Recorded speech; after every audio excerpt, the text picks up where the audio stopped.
Welcome to the Conscious Leadership Podcast.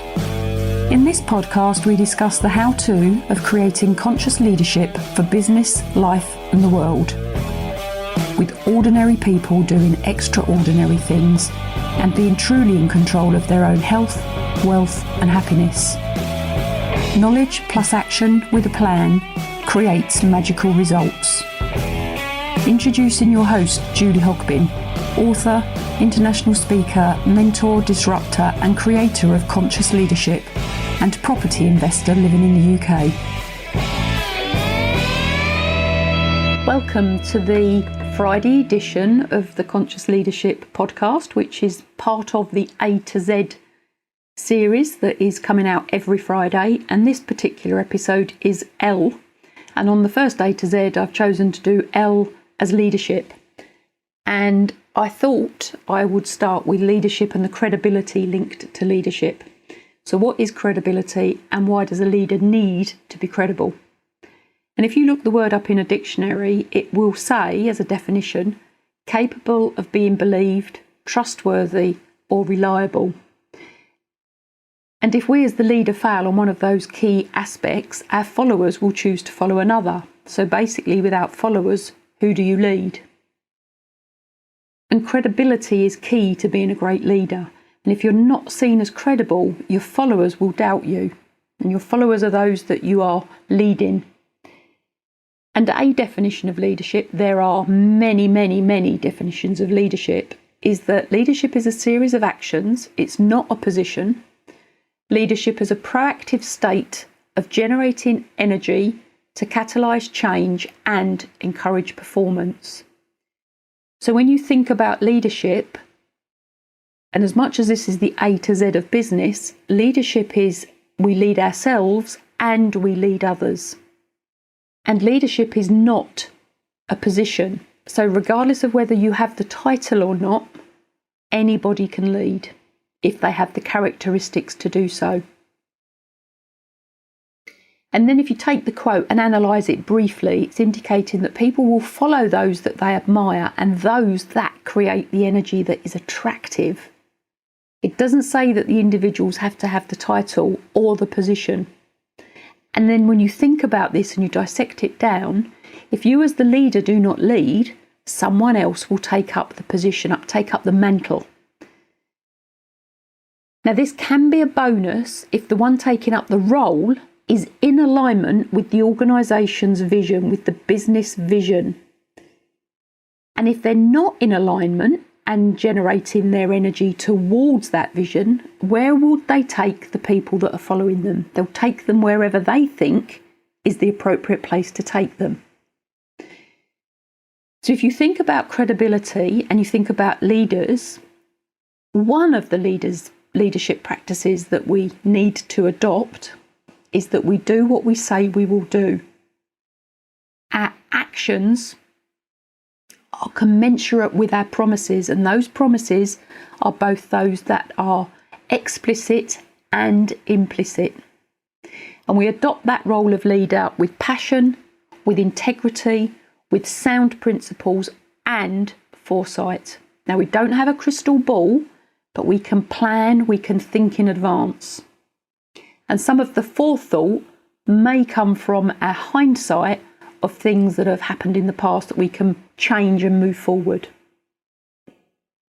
Now, in 1995, there was a survey done which covered over 20,000 staff.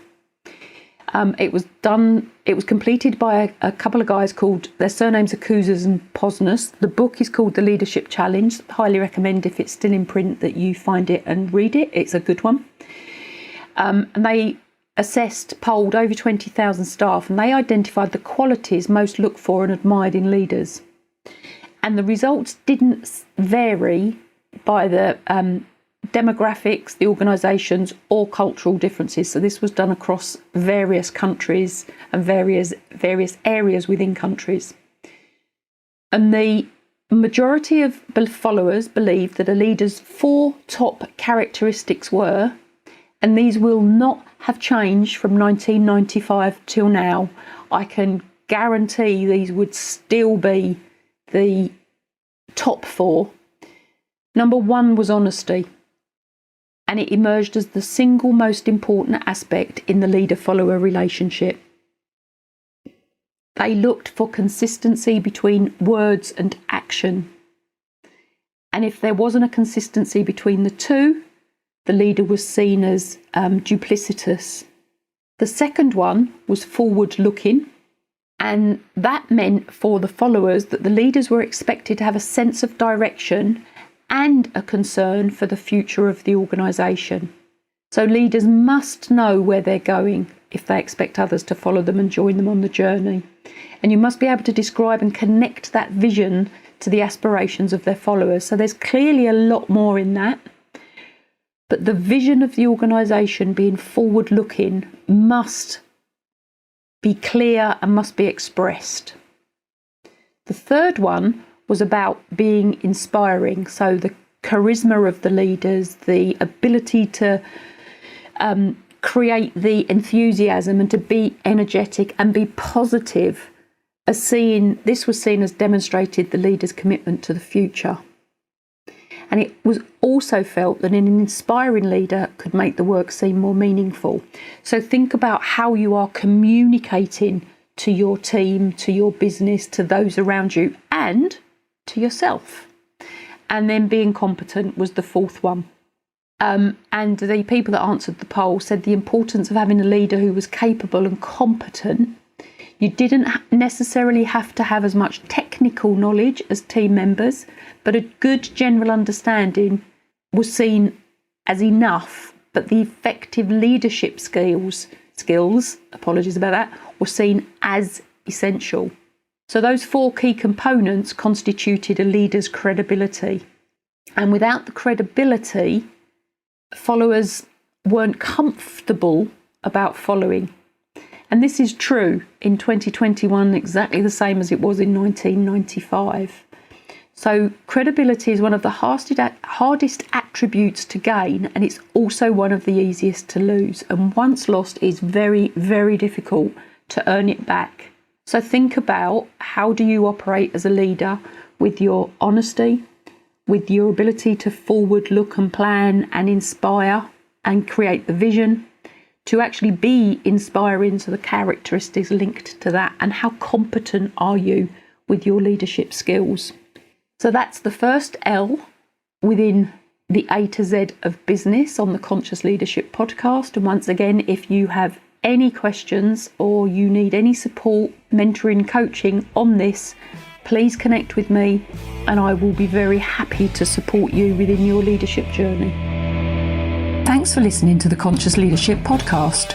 You can contact Julie on LinkedIn, Facebook, Instagram, Twitter, Pinterest, and hear me out.